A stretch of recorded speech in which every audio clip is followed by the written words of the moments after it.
जिस तरह से हमारे इस देश को आज़ादी के बाद भारतीय प्रशासनिक सेवाओं के लोगों ने अपने तरह से अलग अलग प्रकार से युक्ति बुद्धि के साथ, मेहनत के साथ इस देश को दुनिया का सबसे बड़ा लोकतंत्र बनाया, उसमें आपका सबसे बड़ा योगदान है। मैं बधाई देना चाहूँगा हमारे सभी प्रशासनिक सेवा के अधिकारियों को, कर्मचारियों को।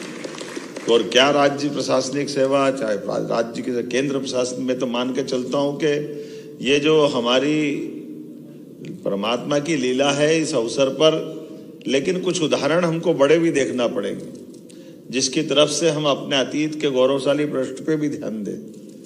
हमको मालूम है कि आज हमने 1 अटेम्प्ट, 2 अटेम्प्ट, 3-3, 4-4 में निकाल रहे हैं। आपको ये भी ध्यान में आएगा कि कौन सा ऐसा विद्यार्थी है जो फर्स्ट अटेम्प्ट में निकला, और फर्स्ट अटेम्प्ट में नहीं निकला। फर्स्ट अटेम्प्ट में भी उस समय जब अंग्रेजों के लिए, उस समय के भारत में अफगानिस्तान, पाकिस्तान, बांग्लादेश, श्रीलंका, भूटान, ये जो पूरा बेल्ट एक था, उस समय आईसीएस होती थी।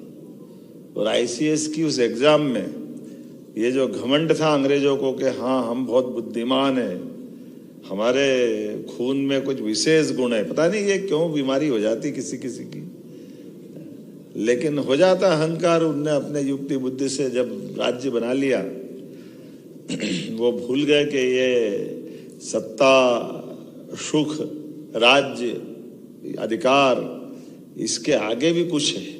और भारत तो देने का सुख मानने वाली ये संस्कृति का भारत है, जो यहाँ पर अतीत के काल से सब कुछ लेने का नहीं, जियो और जीने दो का भाव रखने वाला भारत है। हमारे लिए सौभाग्य की बात है, इस भारत के अंदर अतीत के काल से जड़ों के अंदर जो संस्कार डले, आईसीएस की वो एग्जाम नेताजी सुभाष चंद्र बोस ने पास की थी।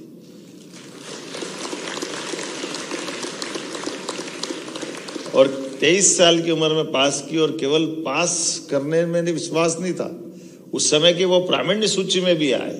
लेकिन ये आज़ादी के मतवालों का, भारतीय नौजवानों का उस समय की जो संकल्प शक्ति है, वो उत्कृष्ट उदाहरण था। उन्हें लात मार दी, बोले मुझे खाली केवल दिखाना था कि केवल तुम में अकल नहीं है, अकल हम में भी है। यह रिकॉर्ड उन्होंने बनाया था।